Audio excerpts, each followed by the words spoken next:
Olá, pessoal, tudo bem com vocês? Eu espero que sim. Pessoal, muito bem-vindos aqui a mais uma aula de materiais e equipamentos elétricos. Na aula de hoje, a gente vai aí adentrar nossa sétima unidade do curso, pessoal, que já é partindo aí para os finalmente da nossa parte 2 da disciplina que a gente está tratando aqui dos materiais elétricos. Então, hoje a gente vai trabalhar aí com os materiais elétricos semicondutores, tá bom? Antes de mais nada, conforme o nosso costume, vamos fazer uma revisãozinha bem rápida dos conceitos que a gente viu aí na aula anterior.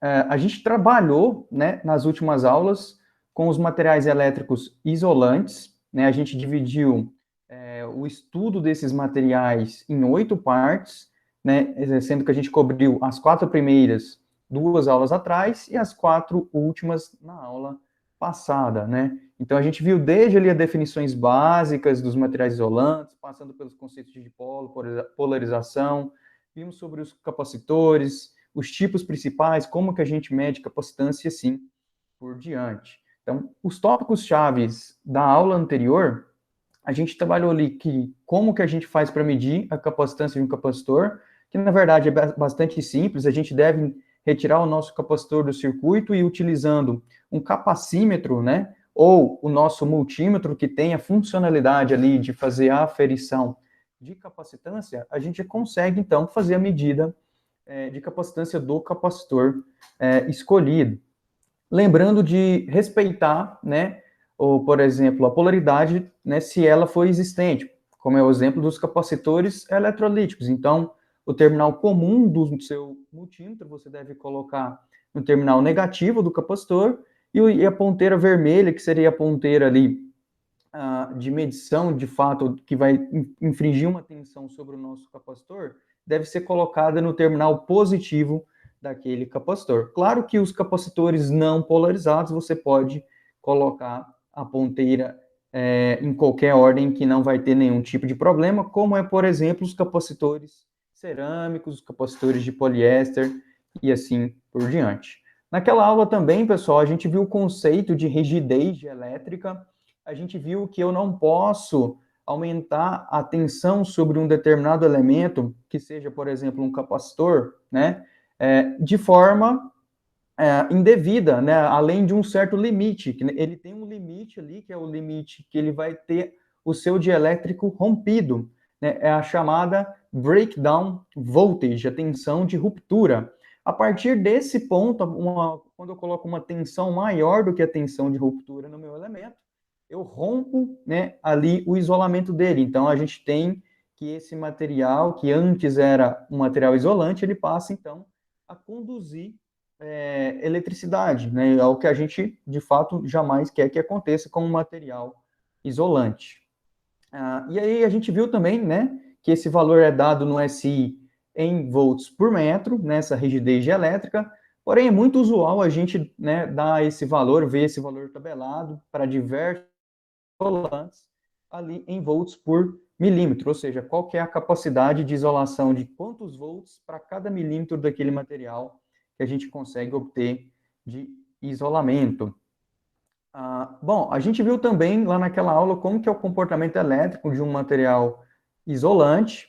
A gente sabe, né, com base, por exemplo, nessa curva, que para um determinado potencial aplicado, uma determinada tensão aplicada, praticamente a gente não vai ter condução de corrente elétrica devido a um número muito escasso de elétrons livres presentes no meu material. Então, até uma certa região aqui, por mais que eu aplique uma tensão, né, aumenta a tensão aplicada sobre o meu elemento, a corrente elétrica ela vai ser praticamente constante e muito baixinha, muito pequenininha, que é justamente a chamada corrente de fuga. Mas a partir do momento em que eu continuo aumentando essa tensão a qual eu estou submetendo o meu material dielétrico, o meu material isolante, vai chegar em algum momento que vai acontecer justamente o efeito da ruptura, né, e esse elemento ele vai passar a conduzir uma corrente elétrica mais elevada. Então, para um pequeno aumento na tensão, a gente já vai aumentar bem mais a nossa corrente elétrica, né? Então, aqui seria então a parte de ruptura do nosso dielétrico. Nosso dielétrico já se rompeu.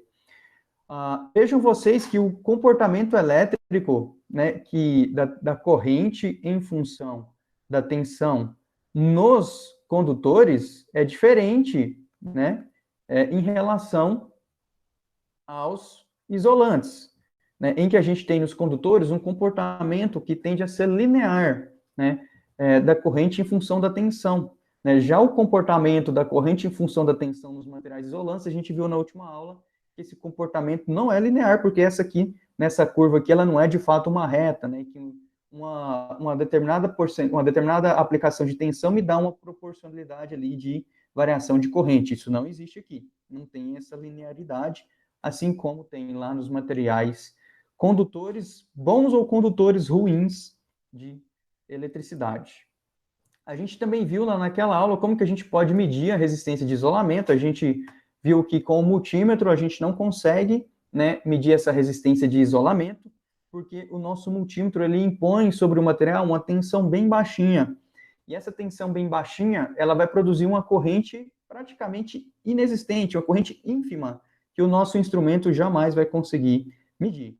Então, a gente precisa de um outro instrumento, que no caso aqui é o megômetro, o Megar, né, que é justamente um instrumento que vai, então, gerar essa tensão um pouco maior e vai medir a corrente que vai ser, né, que vai vir dessa aplicação dessa tensão, e aí sim ele vai conseguir medir ali, então, a nossa resistência de isolamento. Esse é um ensaio bastante comum para medir isolamentos de aterramentos, isolamentos de máquinas elétricas, né, e isolamentos diversos. Então, esse é um equipamento bastante comum aí para medição de isolamento. O Megar ou o megômetro, também conhecido como megômetro. Por fim, lá naquela aula, a gente viu quais que são os principais isolantes e as suas principais também aplicações. A gente viu que a gente pode classificar eles de acordo com o estado da matéria, em sólidos, líquidos ou gasosos. A gente tem isolantes nos 3 estados. O isolante mais utilizado, né, no estado gasoso é o próprio ar, né, que faz a isolação para a gente, né, de forma gratuita dos nossos cabos aéreos nas vias aéreas aí de distribuição de eletricidade. A gente viu, né, alguns líquidos também. Eu estou trazendo aqui só o resumão para a gente, né, lembrar um pouquinho dos conceitos da aula anterior. Um dos mais utilizados líquidos é o óleo mineral, bastante usado no isolamento aí de transformadores, né, que ficam ali na média tensão, e é justamente esses elementos que fazem ali o abaixamento, né, ou a elevação de tensão aí no sistema de distribuição de energia elétrica. Então, o óleo mineral também um isolante bastante utilizado. Em termos sólidos, a gente tem diversos exemplos. Eu trouxe para vocês um exemplo, né, nos condutores elétricos, nos cabos, né, que é a utilização, aí, por exemplo, do PVC e do PE, que é o polietileno, muito utilizado. Do XLPE para cabos de média tensão, principalmente, então bastante utilizado também. E com relação ao sistema aí de transmissão, distribuição de energia, a gente vê bastante o uso da porcelana ou da mica, materiais cerâmicos em geral, principalmente aí para fazer a isolação do nosso sistema, dos nossos, por exemplo, da nossa estrutura metálica com os nossos cabos, ou da estrutura de concreto, que nem um poste, com também os nossos cabos.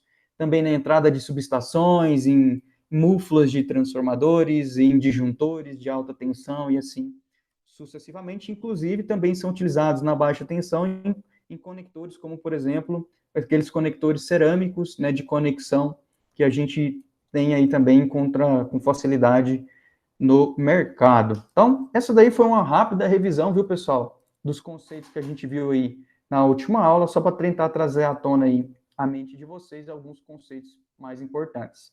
Na aula de hoje, a gente vai dar seguimento aqui na nossa segunda parte da disciplina, tratando dos materiais elétricos. Aqui a gente hoje vai trabalhar os materiais elétricos semicondutores, fazendo, na verdade, aqui uma breve introdução a esses materiais, o conteúdo, né, pessoal, tanto de materiais condutores, isolantes, e aqui também semicondutores, ele é bem vasto. Então o que a gente está fazendo aqui é uma mera introdução ao assunto, então dá para né, fazer um curso sobre condutores, um curso sobre isolantes, um curso sobre semicondutores e assim por diante. Então, o que a gente está fazendo aqui é justamente um apanhado geral de informações básicas, introduzindo as principais delas aqui para vocês. Bom, com relação aos tópicos-chave da nossa aula de hoje, eles também são 5. A gente vai ver aqui o que define um material semicondutor do ponto de vista das bandas de energia, que a gente já vem tratando aí desde lá dos materiais condutores. Então, vamos continuar definindo aqui os semicondutores com base nelas. Vamos ver qual que é o comportamento térmico de um material semicondutor. Será que ele é igual ao dos materiais, por exemplo, condutores? Né? E por que ele apresenta um comportamento igual ou diferente? Vamos entender isso daqui também. A gente vai ver quais são os portadores de carga. A gente conhece o elétron, né? O elétron é um portador de carga. Então, será que existe mais? A gente vai ver isso daí na aula de hoje. Inclusive, a gente vai ver como que surge esses portadores de carga e como que eles se movimentam por um material semicondutor. A gente vai conversar sobre dopagem, o que ela pode ajudar a gente, né, e por que se faz esse processo de dopagem. E, por fim, vamos arrematar aí com a diferença entre um semicondutor intrínseco e um semicondutor extrínseco. Então, vocês vão ver que a aula vai ter aí uma série de novos conceitos, né, umas palavrinhas novas que vão aparecer aí para vocês. Então, tem que ter atenção, né, para justamente tentar pegar o máximo possível aí dos conceitos aí que são novos na aula de hoje. Bom, vamos lá. Começando, então, com os aspectos básicos da definição dos materiais semicondutores. Pessoal, como o próprio nome fala, né, semicondutor, parece que é um condutor pela metade, um condutor que não é um tão bom condutor assim de eletricidade, e é mais ou menos por aí. A gente vê aqui, inclusive pelo diagrama de bandas de energia, que um material semicondutor é aquele que tem um nível aqui de banda proibida, lembrando que essa banda aqui, ó, que é chamado banda proibida, deixa eu até puxar aqui uma setinha e escrever para a gente, ó, essa é a nossa chamada banda proibida. Proibida por quê? Porque aqui não vai haver nenhum material, nenhum elétron, né, nenhum portador de carga nessa região. Essa região é uma região que divide a nossa banda de condução, que está no topo, com a banda de valência, que está na parte mais externa ali do nosso material, né, em termos químicos, né? Então, os materiais semicondutores são aqueles que têm um nível aqui de banda proibida, né, que é a chamada energia de gap. Gap em inglês é justamente intervalo, né, que é justamente esse intervalo que tem entre as duas bandas, a banda de condução e a de valência. Então, os semicondutores, eles são aqui materiais que têm uma banda proibida intermediária entre os materiais isolantes e os materiais condutores. Lembrando que nos materiais isolantes, essa banda proibida, ela era bem elevada. Então, a chamada energia de gap aqui, energia de gap, ela é elevada. Enquanto nos materiais condutores, a banda de valência e a banda de condução eram praticamente sobrepostas, de forma que a minha energia de gap é praticamente nula. Aqui, essa energia, ela é medida em eletronvolts, viu, pessoal? Então, praticamente, ali nos condutores, essa energia, ela é muito próxima a 0 eletronvolts. Então, o semicondutor, ele está ali entre a metade, né, do caminho entre um isolante e um bom condutor de eletricidade. Tipicamente, nos materiais semicondutores, a gente tem essa energia de gap, ou energia de banda proibida aqui, ó, menor ou igual a 3 eletronvolts. A gente vai ver aí logo em seguida alguns exemplos, tá bom? E a gente pode, devido a essa característica, né, de ter os materiais isolantes os materiais semicondutores não terem uma banda de valência que sobrepõe uma banda de condução, e sim ter um certo afastamento entre as duas, a gente pode considerar com os semicondutores como um caso especial dos materiais isolantes, né? Porque quanto maior a energia de gap, melhor isolante é o meu material, né? Então, nos semicondutores existe uma determinada energia de gap, existe ali uma banda proibida que está presente. Porém, ela não é tão grande, né? Ela não é tão extensa quanto nos materiais isolantes. Por isso que a gente pode entender os semicondutores como um caso particular dos nossos materiais condutores.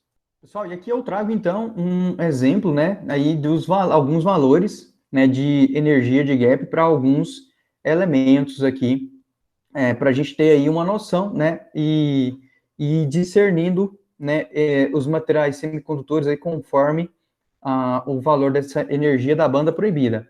Por exemplo, o carbono, que é um material semicondutor, vejam vocês que ele tem uma energia de gap, esse EG é a nossa energia de gap dada em electronvolts.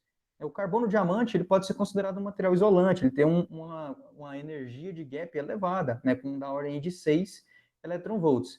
E isso é confirmado, né, pela condutividade dele, da ordem de 10 a menos 16, menor do que 10 a menos 16. A energia de gap, então, ó, vai estar sempre atrelada aqui à condutividade. Na verdade, a condutividade desse material é justamente uma consequência da energia de gap dele. Então, por exemplo, o silício, um dos materiais semicondutores mais utilizados, na verdade, o mais utilizado, ele tem uma energia de gap da ordem aqui de 1,1 electronvolts, não? Então, ó, a condutividade dele, devido a essa energia de gap ser bem menor, a condutividade dele, vocês notam que já é maior. O germânio, um material, né, percussor aí, no começo da tecnologia de semicondutores, se utilizava bastante o germânio como material aí semicondutor, é da ordem de 0,7 volts. Isso, inclusive, traz implicações e justificam o porquê que o germânio, por exemplo, na atualidade, não é tão utilizado quanto o silício. E a gente vai pegar aí algumas coisas ao longo da aula de hoje, mas interessante, vejam vocês que a condutividade já é bem maior do que a do silício, e o estanho, né, um outro material aí presente na família ali 4A da tabela periódica, onde estão localizados os semicondutores, ele já tem uma energia de gap bem baixinha, por isso a condutividade dele também já é bem mais elevada. Tá bom? E aqui, nessa tabela, nessa coluna intermediária, né, todos os dados a 20 graus Celsius, porque a gente já viu que a temperatura é um fator que altera bastante aqui a nossa condutividade, nossa resistência elétrica e assim por diante. A gente tem aqui a fração de elétrons livres, né, que estão ali no meu material, né, em relação ao total de átomos que compõem esse material. Então, por exemplo, no carbono diamante, a gente tem um elétron livre para cada 30 vezes 10 a 21 átomos, né, no material. Então, a concentração de elétrons livres é bem baixinha. Coisa que se você vai lá, por exemplo, lá para o silício, a gente já vê que é 1 em 5.000. Então, realmente, a gente pode ver aqui, então, que o estanho, nesse caso aqui, é um condutor bem melhor de eletricidade que o carbono diamante. Né? E o silício e o germânio, eles têm valores aqui intermediários entre o carbono diamante e o nosso estanho cinzento. Bom, assim a gente responde nossa primeira questão-chave da aula de hoje, né, que é o que define um semicondutor em bandas de energia. Então, um semicondutor, em termos de bandas de energia, é aquele que apresenta um valor da banda proibida ou intervalo ali de energia de gap intermediário entre os nossos materiais condutores, né, e os nossos materiais isolantes, tendo tipicamente uma banda proibida menor do que 3 electronvolts, tá bom? Isso daí, então, é o que define o material semicondutor. Partindo agora para a nossa próxima questão-chave, né, que vai nortear os nossos estudos, a gente agora vai ver qual que é o comportamento térmico de um material semicondutor e tentar justificar isso daí também. Os materiais semicondutores, pessoal, eles estão presentes aqui na nossa família 4A da tabela periódica.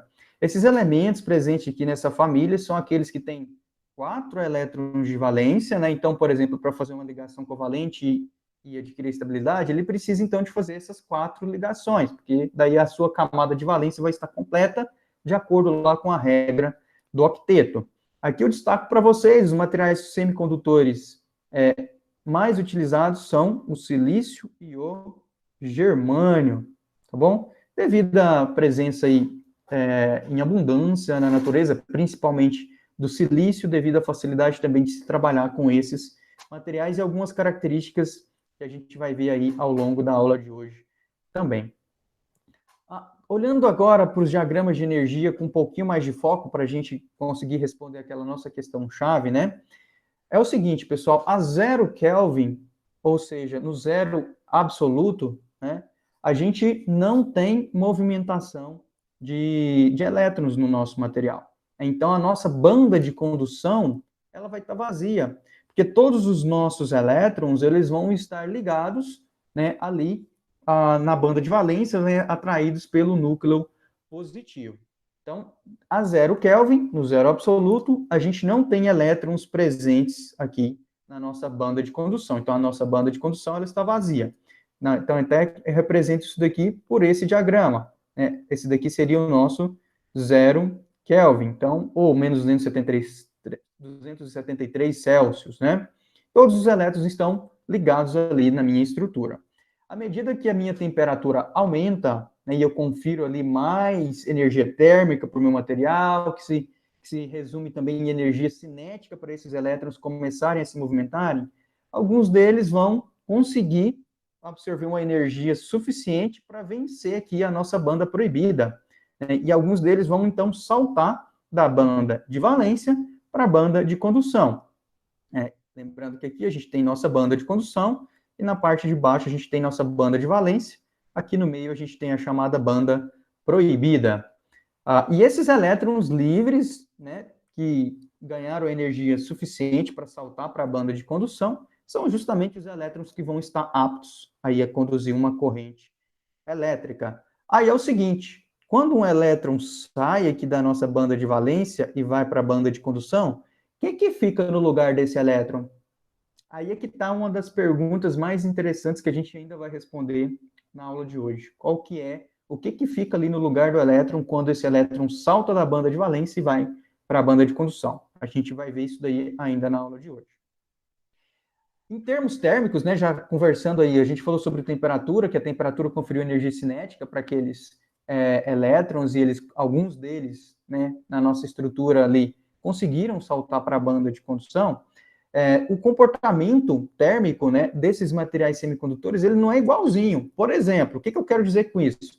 Eu quero dizer que no 0 Kelvin, tudo bem, como a gente está no zero absoluto, a gente não tem nenhum elétron na banda de condução, devido à ausência justamente de energia suficiente para esses elétrons irem para a banda de condução. Mas, à medida que eu vou aumentando a temperatura, os materiais semicondutores, né, e os outros também, eles vão apresentar um determinado comportamento térmico que se difere de outros materiais. O que eu quero dizer com isso? Por exemplo, no silício a 300 Kelvin, a temperatura aí, próxima da temperatura ambiente, o que a gente tem, né, é a presença de um determinado número de elétrons, né?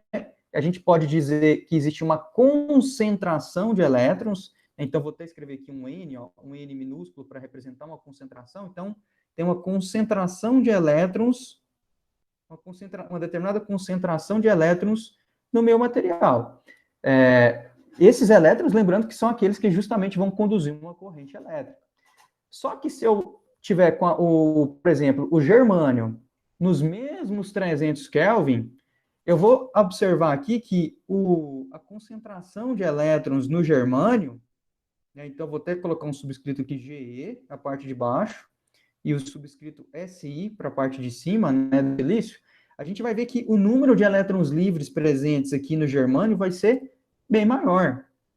Por que disso, né? Por que isso acontece? Por que a mesma temperatura, para uma dada temperatura, a concentração de elétrons no germânio vai ser maior do que a concentração de elétrons no silício? Por que isso acontece? Se vocês se recordarem, eu passei já um dado aí hoje para vocês, que a energia de gap do silício era da ordem de aproximadamente 1,1 elétron-volt. Já a energia de gap do germânio era da ordem aí de, se eu não me engano, 0,7 elétron-volts. Podemos até confirmar aqui com o dado da tabela. Isso mesmo, ó, a do silício 0,1, a do germânio 0,7 elétron-volt.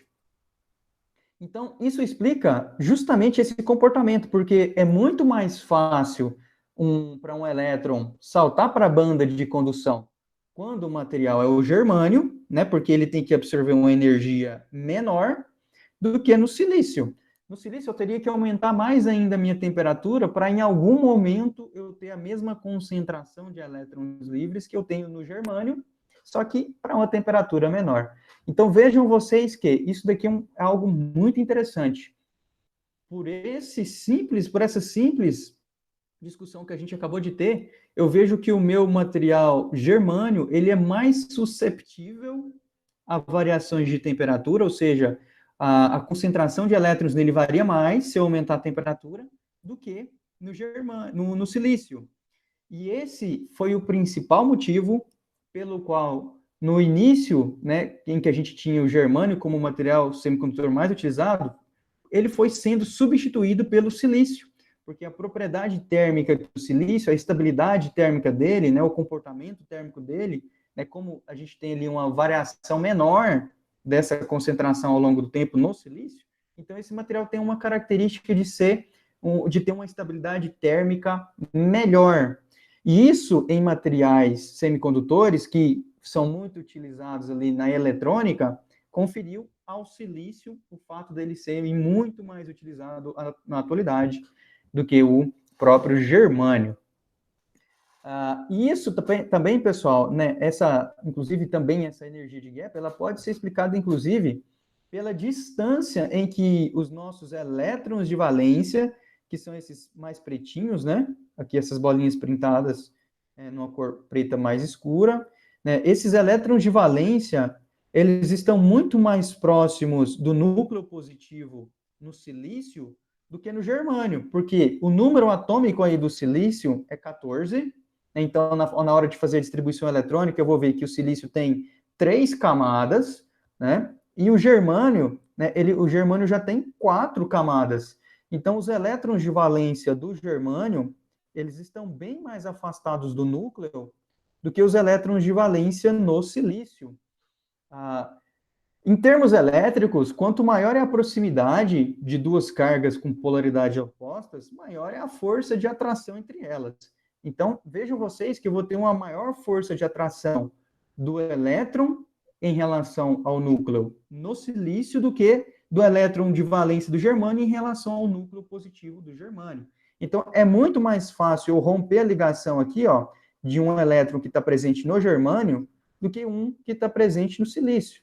Justamente porque a força, né, que eu preciso ter ali vai ser bem menor, já que a atratividade, né, a atração que existe aqui no germânio dos elétrons de valência em relação ao núcleo positivo é menor. Vejam vocês como que as coisas parecem que vão se encaixando, né, pessoal? Então, esses conceitos, eles vão se amarrando, se encaixando, e aí a gente vai conseguindo explicar aí toda a teoria de semicondutores, de condutores, de isolantes, né, e explicar os fenômenos que ocorrem na natureza. Ok, beleza. Seguindo aqui, então, pessoal, então a gente já sabe que o germânio, aí ele vai ter uma concentração maior de elétrons livres em relação ao silício. Então, eu comparei dois materiais semicondutores, porque o silício e o germânio são semicondutores. Mas e o que acontece quando eu comparo com o comportamento térmico de dois materiais que são diferentes? Um condutor, que nem, por exemplo, é o cobre, e um semicondutor, por exemplo, o silício. Eles vão ter o mesmo comportamento? E aí que tá, vai ser bem diferente.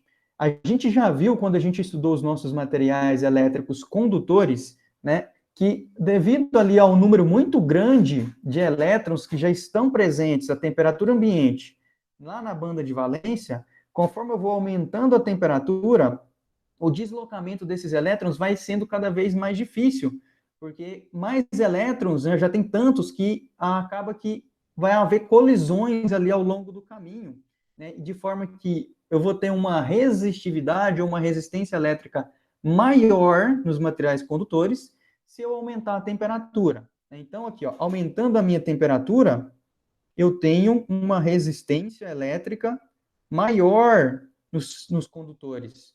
E esse é justamente o famoso PTC, que é um coeficiente de temperatura positivo, né? Já trazendo aí a sigla para o português. Então, os nossos materiais condutores, eles têm um comportamento, né, ali na faixa linear, de temperatura, né, com resistência, né, que são variáveis ali correlatas. Eu aumento um, eu estou aumentando o outro também. Estou aumentando a temperatura, a resistência está aumentando. Então, os condutores têm um comportamento justamente por essa reta aqui. Já os materiais elétricos semicondutores, eles apresentam um comportamento térmico aí para o aumento de temperatura bem diferente. Vocês viram aqui no slide anterior que conforme eu vou aumentando a temperatura, eu vou aumentando a concentração de elétrons presentes na minha banda de condução, seja no silício, seja no germânio. Acontece que a temperatura ambiente, eu não tinha tantos elétrons assim presentes na nossa banda de condução. Então, o fato de eu aumentar a temperatura e entregar, né, devido à presença de energia cinética maior e gerar mais elétrons, jogar mais elétrons para a minha banda de condução, eu não estou alterando ali a mobilidade dos nossos elétrons, né? Eles não estão com mais dificuldade de se movimentar. Por quê? Porque não tinha muitos, que nem tinha lá dos materiais condutores. A concentração aqui de elétrons livres nos materiais isolantes, ela é bem menor em relação aos materiais condutores. A gente já viu isso daí, inclusive, em tabelas passadas, né? Então, nos nossos materiais semicondutores, conforme eu vou aumentando a temperatura e vou permitindo que mais e mais elétrons migrem para a banda de condução, né, eu vou estar fazendo justamente o contrário dos materiais condutores. Eu vou estar diminuindo a resistência, porque mais elétrons livres na minha banda de valência e que tem uma mobilidade não prejudicada, né, então quer dizer que eu estou tornando possível que eu conduza mais corrente elétrica, que eu diminua a minha resistência ou a minha resistividade do meu material. Então, o que a gente tem aqui é uma relação inversa, em que eu tenho um aumento de temperatura provocando uma queda na resistência desse meu material.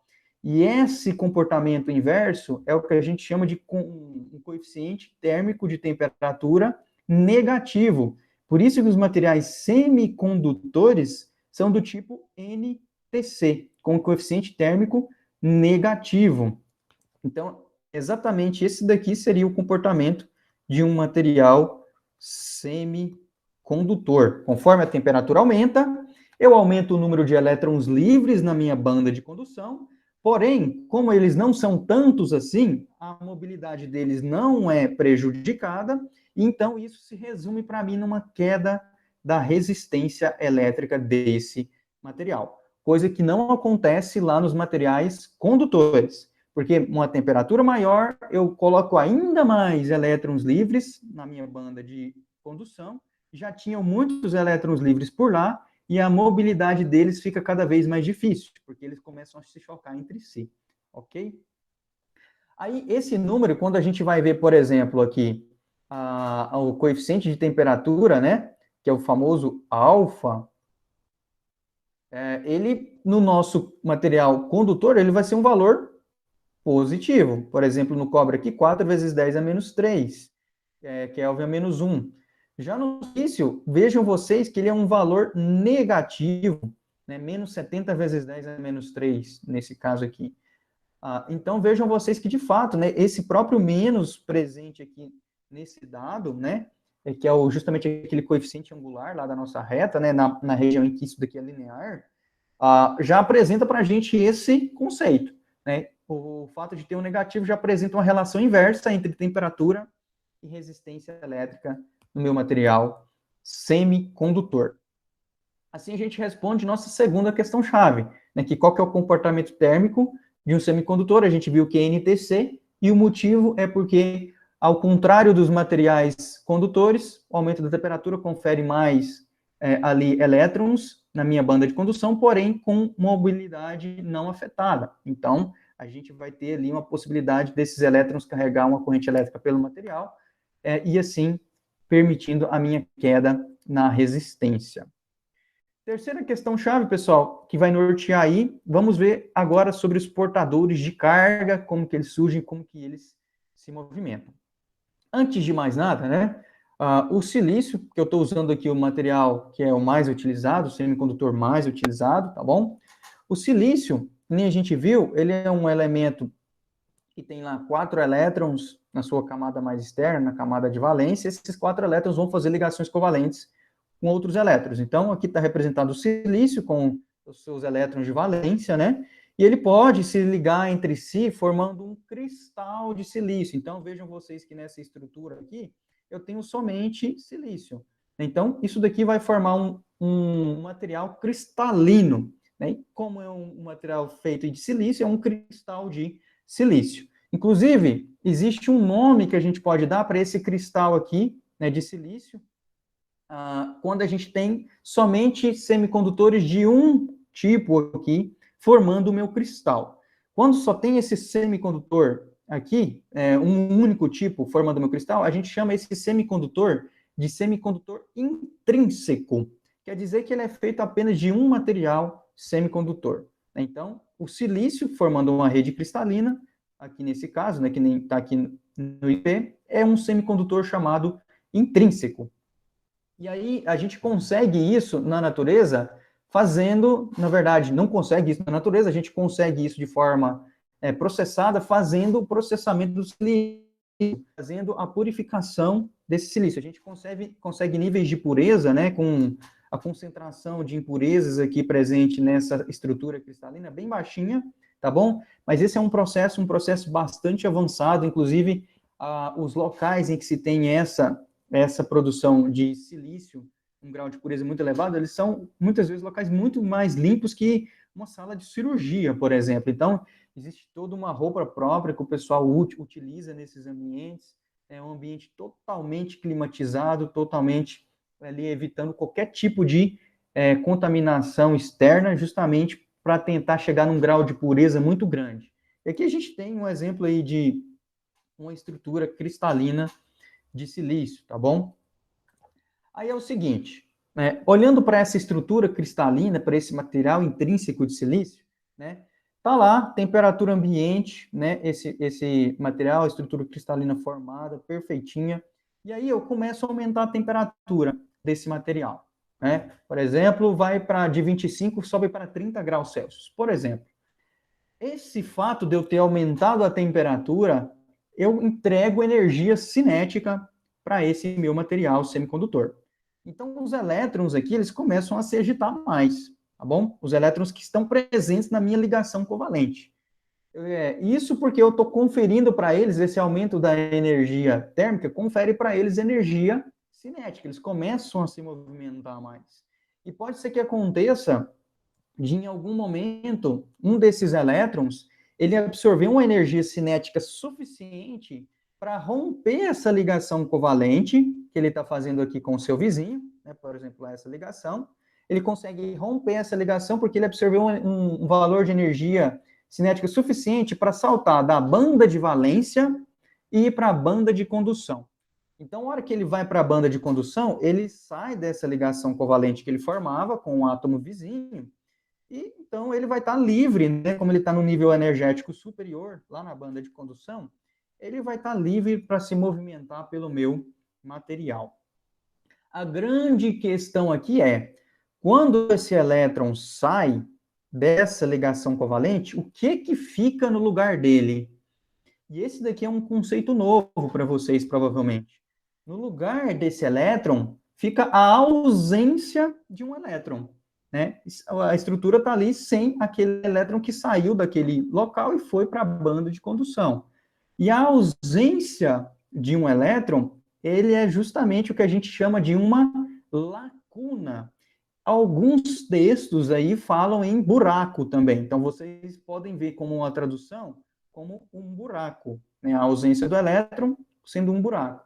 Eu prefiro o termo lacuna. Ali, no lugar do elétron, então, no nível da banda de valência, tá bom, pessoal? Fica a minha lacuna. E o elétron salta para a banda de condução. E aí é o seguinte, o elétron a gente já sabe que ele carrega consigo uma carga elétrica negativa, né? Menos 1,6 vezes 10 a menos 19 coulomb, não é isso? Já a lacuna, ou o buraco, ou a ausência de um elétron, como esse elétron deixou ali aquele material, a lacuna, ela representa uma carga positiva, justamente por conta da perda do elétron.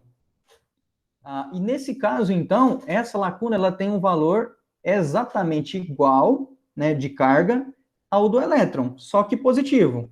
Então, o valor da carga elétrica da lacuna é de 1,6 vezes 10 a menos 19 positivo.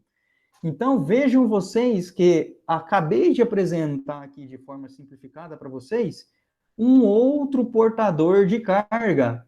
O elétron é um portador de carga negativa, porque ele pode se movimentar pelo meu material carregando consigo uma carga elétrica negativa. Já a lacuna também é um portador de carga, porque ela também vai poder se movimentar pelo meu material. E ela é um portador de carga positiva. Então, a gente tem o elétron, né, portador de carga negativo, e a lacuna ou buraco como portador de carga positiva. Esse processo que eu acabei de descrever para vocês, da entrega de uma energia térmica, que se reflete em um aumento da movimentação dos meus elétrons, ou energia cinética, e esse elétron salta para a banda de valência e gera uma lacuna, esse é o processo que a gente chama de formação do par elétron-lacuna. E esse é um processo que a gente vai ver bastante aí nos materiais semicondutores, tá bom? E aí é o seguinte, se esses portadores, se o elétron pode se movimentar pelo meu material, a lacuna também pode, tá bom? E aí é o seguinte, só que para eles se movimentarem, a gente precisa de um campo elétrico, porque cargas elétricas, elas reagem a um campo elétrico, lá da física do ensino médio. Quando eu tenho um campo elétrico e eu tenho uma carga, essa carga ela reage ao sentido do campo aplicado. Existe uma determinada força que vai aparecer sobre esse portador de carga meu. Inclusive, a gente estudou isso daí quando a gente falou sobre os capacitores, não é? Se vocês bem se recordarem. Então, o elétron, né? Aqui, ó, eu gerei um par elétron-lacuna nesse meu material. Então, esse daqui é o par elétron-lacuna. Esse elétron que está aqui, esse elétron livre, ele vai reagir, né, no sentido contrário, né, de movimentar-se no sentido contrário ao campo elétrico. O campo elétrico, lembrando, ele vai do mais aqui, que eu estou colocando o potencial positivo na direita, né, para o menos, que é o terminal negativo, por exemplo, de uma bateria que eu coloquei aqui, né, que está na minha esquerda. Então, o campo elétrico, que é a setinha roxa aqui, ó, é justamente da direita para a esquerda. Então, o elétron ele é acelerado no sentido contrário ao do campo. Já as minhas lacunas, elas são aceleradas pelo fato de ter carga positiva, no mesmo sentido do campo elétrico. Olha só que interessante. Então, vejam vocês, né, que eu já posso aqui deduzir que se eu tenho movimentação de elétrons, eu tenho uma corrente elétrica, não tenho? Só que é uma corrente elétrica de elétrons. Se eu tenho uma movimentação agora, de lacunas também, eu também tenho uma corrente elétrica, só que é uma corrente elétrica de lacunas. Então, a corrente elétrica total, ela é justamente a soma da corrente elétrica devido à movimentação dos elétrons com a corrente elétrica devido à movimentação de lacunas. E a gente vai estudar isso daqui muito melhor, de forma mais aprofundada, lá em Eletrônica Analógica 1, inclusive esse conteúdo comigo. E aí a gente vai ver que existe aí justamente essa soma de corrente de lacunas com corrente de elétrons para formar a nossa corrente total que passa pelo meu material. Eu tenho um outro diagrama aqui que pode ainda ser mais explicativo do que o anterior, né? Por exemplo, eu tenho aqui um silício intrínseco, tá bom? Esse daqui é o meu material de silício intrínseco. A gente já sabe que é intrínseco porque tem aqui somente o silício como um material semicondutor, que forma, né, essa estrutura. E a gente tem aqui alguns elétrons livres, né, alguns par elétron-lacuna que foram gerados, e eu estou colocando aqui uma bateria, né, com o polo positivo na esquerda e o polo negativo na direita. Então, o que acontece? A gente tem a presença de um campo elétrico nesse sentido, não é verdade? Para a minha direita, ou seja, do potencial positivo da bateria para o potencial negativo. E esses elétrons, então, né, livres, né, que estão presentes no meu material, eles vão se deslocar para a esquerda, no sentido contrário ao campo. Vocês podem pensar também que eles são atraídos pelo terminal positivo da minha bateria. Então, esse terminal positivo atrai os elétrons do meu material. Estou abreviando elétrons pela letra E, né, com um acento, tá bom? Enquanto as minhas lacunas, que são aceleradas no mesmo sentido do campo elétrico, elas são atraídas, né, pelo meu terminal negativo. Então, o terminal negativo atrai as lacunas do meu material. Então, isso daqui, vejam vocês que eu vou formar, né, uma corrente elétrica, né, de elétrons para a esquerda e de lacunas para a direita, tá bom? E aí, né, o valor líquido da corrente é justamente a soma do fluxo de elétrons com o fluxo de lacunas. Lucas, mas espera aí. Um está para um lado, o outro, e a lacuna está para o outro, né? O elétron para a esquerda, as lacunas para a direita. Elas vão se subtrair, essa corrente elétrica vai ser menor por conta disso? Na verdade, não. Porque o elétron ele tem uma carga negativa, né? E a lacuna ela tem uma carga positiva.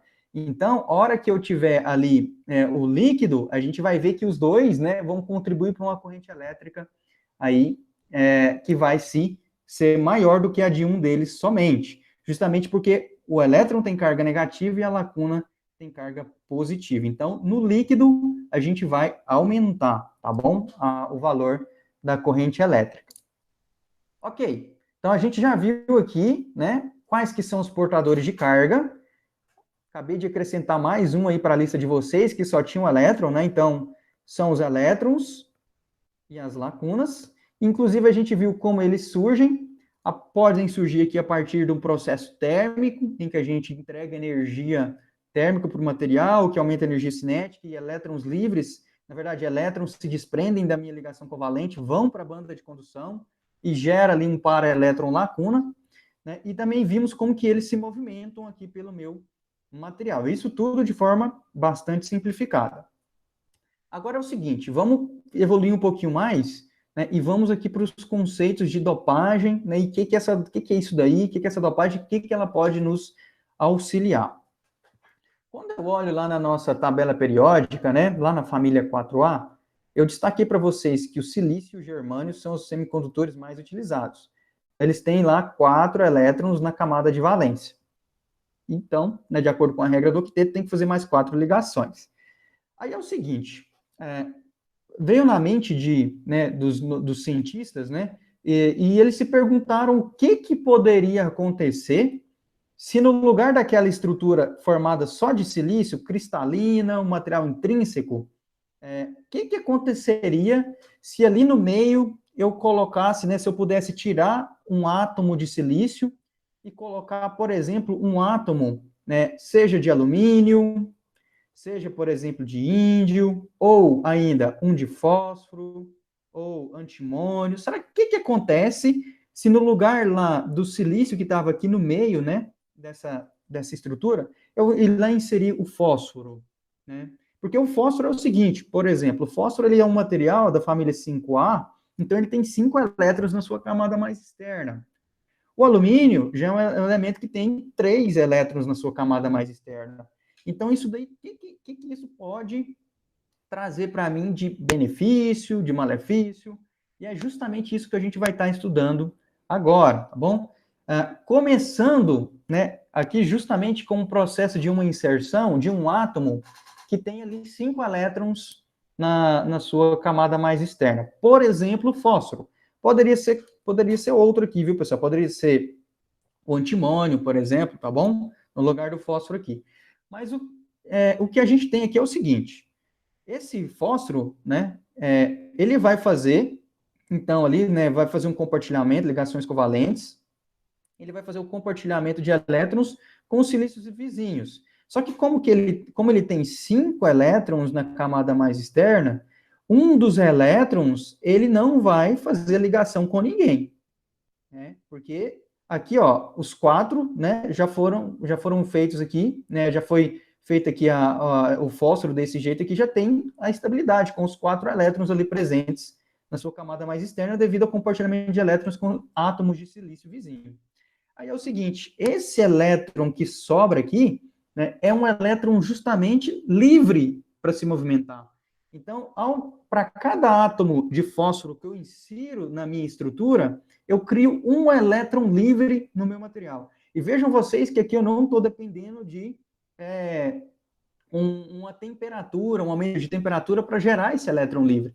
Foi por um sistema, né, de construção, de substituição desse átomo, que é justamente o processo que a gente chama de dopagem. Então, dopar é justamente ali um processo de fabricação em que a gente tem a inserção de um átomo que é estranho à estrutura cristalina, né? A gente só tinha átomos de silício, foi lá e coloquei o fósforo. Esse fósforo, né, ele é um átomo estranho, né, àquela estrutura cristalina. E a inserção desse átomo de fósforo aqui é justamente o processo da dopagem, né? E tem um nome muito específico aqui para o fósforo nesse caso, tá bom? Nesse caso, ele atua como uma chamada impureza, tá bom? Então, o fósforo é uma impureza. Bom, se eu tivesse colocado no lugar do fósforo, tivesse colocado o antimônio, aqui por simbologia SB, ele seria uma impureza? Seria. Qualquer átomo que eu colocar aqui que não seja silício é uma impureza. E aí, pessoal, vamos desligar agora o conceito de impureza com algo que é ruim. Nesse caso aqui, a inserção de uma impureza no meu material, na verdade, é algo bom. Por quê? Porque ao fazer aqui a inserção desse átomo, desse fósforo, eu acabei que eu aumentei a minha concentração de elétrons livres no meu material. Eu tornei esse material um melhor condutor de eletricidade. Isso é uma característica muito importante dos nossos materiais semicondutores. Conforme eu tenho aqui a inserção, né, de impurezas, seja da família 5A, seja da família 3A, eu estou alterando as características elétricas do meu material. Então, os materiais semicondutores, eles têm essa característica da gente conseguir alterar com facilidade, né, por meio do processo de dopagem, alterar, então, as características, né, de condução, né, desse meu material. Isso daí é uma característica muito interessante dos materiais semicondutores. Então, o processo de dopagem, a gente pode resumir que é o processo pelo qual a gente tem a inserção de impurezas no meu material. No caso aqui, desse exemplo, é um material com uma impureza que seria o fósforo. Pessoal, como a gente tem aqui um elétron que foi gerado, né, desse processo de dopagem, e o elétron ele tem uma carga negativa, a gente chama o material formado aqui, nos finalmente, a gente chama esse material do tipo N. N se remetendo ao fato em que a gente tem um excesso de elétrons, tá bom? Porque elétrons têm carga negativa, por isso que é chamado tipo N.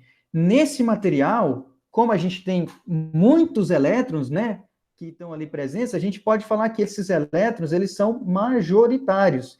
Majoritário quer dizer que tem mais, tá bom? Então, os elétrons vêm uma concentração maior do que as lacunas. Aqui eu não gerei uma lacuna, né, por esse processo da dopagem, eu gerei um elétron livre, tá bom? Então, as lacunas seriam, então, os meus portadores minoritários aqui, nesse caso. A gente pode dizer ainda como esse átomo de fósforo, como ele doou um elétron para minha banda de condução, né?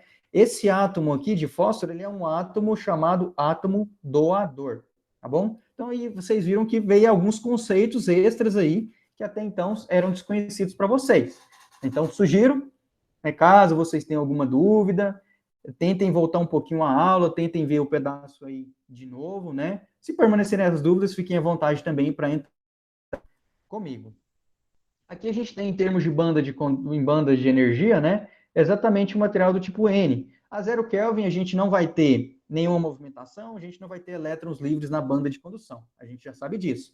Mas é uma temperatura determinada aqui, uma temperatura ambiente, por exemplo, a gente vai ter vários aqui, os elétrons, né? Esses aqui em cor diferente, em uma cor mais rosada, né? Esses elétrons são justamente os elétrons que vieram lá do nosso fósforo, da inserção do fósforo, ou do arsênio, ou do antimônio, e assim por diante. E os átomos, e os elétrons pretos, é aqueles elétrons que vêm lá do aumento né, da temperatura. Vejam vocês que passa a ser muito mais relevante a concentração de elétrons, né, os elétrons vindos lá do meu processo de dopagem. Ok. A gente pode ainda, né, dopar o nosso material, inserir uma impureza, né, mais uma vez, inserir uma impureza no meu material, que é ali da família 3A. Nesse caso, a gente vai ter 3 elétrons de valência. Então, o alumínio aqui, por exemplo, vai fazer ligações com 3 átomos adjacentes de silício. Uma das ligações aqui vai ficar ausente. E é justamente aqui nessa ligação ausente que é onde é que vai ser formada, né, ocorre a formação da lacuna. Vejam vocês que, mais uma vez, esse processo, ele não é um processo que depende da temperatura. Né? Então, aqui é aquele famoso formação do par elétron-lacuna. Aqui, devido ao processo de dopagem com um material que tem 3 elétrons de valência, eu formo naturalmente uma lacuna. Então, a concentração de lacunas no meu material vai ser bem maior do que a concentração de elétrons nesse caso. Por conta disso, como eu tenho concentração maior de lacunas, esse material é chamado do tipo P. P se remetendo ao fato de que as lacunas são portadores de carga positiva. E, de forma análoga, né? Nesse caso aqui, as lacunas vão ser os portadores majoritários, porque elas estão em maior quantidade, e os elétrons vão ser os portadores minoritários, porque eles estão em menor quantidade.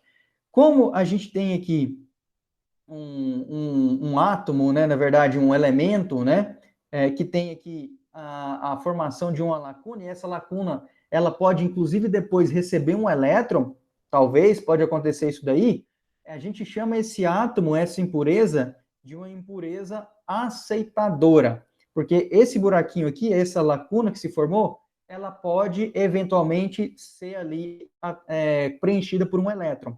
A gente não vai entrar nesses termos agora, né? A gente vai ver isso daí muito melhor lá em eletrônica, mas isso daí pode acontecer.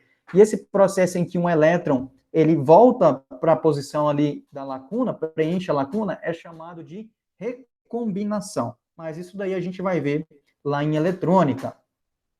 Da mesma maneira, né, em 0 Kelvin a gente não tem movimentação de portadores, e aqui, com a dopagem com o boro, né, a gente vê a presença de diversas lacunas, que estão aqui em azul, né, que são justamente as lacunas advindas da presença do boro na minha estrutura do meu material. Né? Enquanto que a gente vê que a presença de lacunas gerada pelo processo térmico vai ser bem menor. Então, a dopagem é justamente isso, é eu tentar ali alterar de forma controlada a concentração de elétrons e lacunas no meu material, de modo a eu ter uma característica elétrica que eu queira para esse material. Assim a gente responde nossa quinta e última questão-chave aí da aula de hoje, né, que é qual que é a diferença entre um material semicondutor intrínseco e outro extrínseco. Eu esqueci de comentar para vocês, né, que quando a gente tem aqui a inserção de uma impureza no meu material, esse material agora, como ele não é mais formado apenas por elementos de um tipo, como o silício, lá no semicondutor intrínseco, né, agora ele passa a ser chamado de um semicondutor extrínseco, porque mais de um elemento compõe a minha estrutura desse elemento. Então, tanto aqui no material do tipo P, aqui, por exemplo, com a dopagem com alumínio, ou no material do tipo N, em que a gente tem aqui a dopagem com fósforo, a gente tem a formação de um material extrínseco, porque já não é mais constituído apenas por silício, ou por germânio, ou por outro semicondutor. Então, a gente tem aqui um material semicondutor extrínseco. Então, essa é justamente a diferença que acaba aí de responder para a gente a nossa quinta e última questão-chave da aula de hoje. Eu trago aqui para vocês, pessoal, alguns exemplos aí do uso de semicondutores. A eletrônica analógica, eletrônica digital, microeletrônica, a base da eletrônica são os materiais semicondutores. Falou em eletrônica, falou em material semicondutor. Então, tudo que a gente conhece de sistemas microprocessados, de chips, de circuitos integrados, né, de diodos, transistores e assim por diante, tudo isso se remete ao uso de semicondutores. Então, a gente vai, ao longo do curso, vocês vão ver diversos aí dispositivos semicondutores. Começando pelo primeiro e o mais básico de todos, lá em eletrônica analógica 1, que é o diodo. O diodo é justamente a junção ali em uma mesma estrutura de um material do tipo P com um material do tipo N, que vai ter essa junção, né, desses materiais ali na mesma estrutura, vai dar uma característica muito interessante para a gente, que é a característica da condução de corrente elétrica em apenas um sentido. Quer dizer que eu conduzo em um sentido e bloqueio no outro. E isso daí a gente vai estudar bem melhor lá em eletrônica analógica 1. Tá aqui, então, só como curiosidade para vocês, aí uma fotinha do nosso diodo semicondutor. Os diodos são muito utilizados aí na retificação de sinais, em que a gente converte um sinal CA, né, corrente alternada, para CC, que é um sinal corrente contínua. Isso daí é a maior aplicação dos diodos. Os LEDs também utilizam ainda o princípio dos materiais semicondutores, né?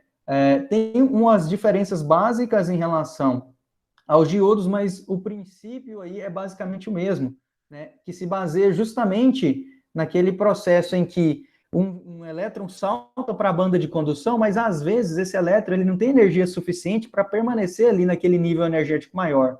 Daí ele volta para a banda de valência. Só que nele voltar para a banda de valência, vejam vocês que ele perde energia, não perde? Sai de um nível energético maior, banda de condução, para um nível energético menor, banda de valência. Então, nesse retorno do elétron, ele perde energia na forma de calor e também pode acontecer dele perder energia na forma luminosa. Então, a gente vai ver justamente o LED aproveitando esse fato, né, dessa energia perdida na forma de luz sendo aproveitada. É daí que vem justamente os LEDs. E aí, conforme o material semicondutor que você utiliza, você vai ter as cores, né, diferentes, porque cores também tem uma faixa de frequência, então cada material, cada elemento emite uma luz visível ou também não visível, uma determinada frequência que vai ser identificada pelos nossos olhos. O exemplo mais clássico da utilização dos materiais semicondutores que revolucionou a eletrônica lá no final da década de 50, e desde lá a gente teve um boom, né, da utilização da eletrônica, aí chegando até os dias atuais com uma eletrônica muito avançada, foi os transistores bipolares de junção, que também, mais uma vez, se constituem de materiais semicondutores e também tem aqueles mesmos materiais que a gente estudou na aula de hoje, tipo N, tipo P, organizados em uma determinada ordem, a fim de produzir o efeito para a gente aí do nosso transistor bipolar de junção. Transistores são muito utilizados aí na amplificação de sinais elétricos. Então, eu tenho aqui um sinal que tem uma amplitude baixa, né, na entrada, e esse sinal sai lá na saída com amplitude bem maior, né? Parece mágica, né? Mas não é. Existe todo aqui um processo da eletrônica que a gente vai entender muito melhor quando estivermos estudando os conceitos lá de eletrônica analógica 1. Isso daqui é só um exemplo, viu, pessoal? Porque daí pode evoluir para circuitos integrados, né? E pode evoluir para eletrônica digital e microprocessadores, e assim vai embora. Fiquem tranquilos, né? Isso daí tudo vocês vão ver com calma ao longo do curso, né? Em que esses materiais semicondutores forem aparecendo aí para vocês. Pessoal, pela aula de hoje é isso. Eu agradeço a presença virtual de vocês, a paciência de estarem aqui comigo. Caso tenham dúvidas, fiquem à vontade para procurar, seja via e-mail, seja lá na nossa sala virtual. Então, agradeço a presença de vocês. Tudo de bom. Até aí o nosso próximo encontro. Um grande abraço.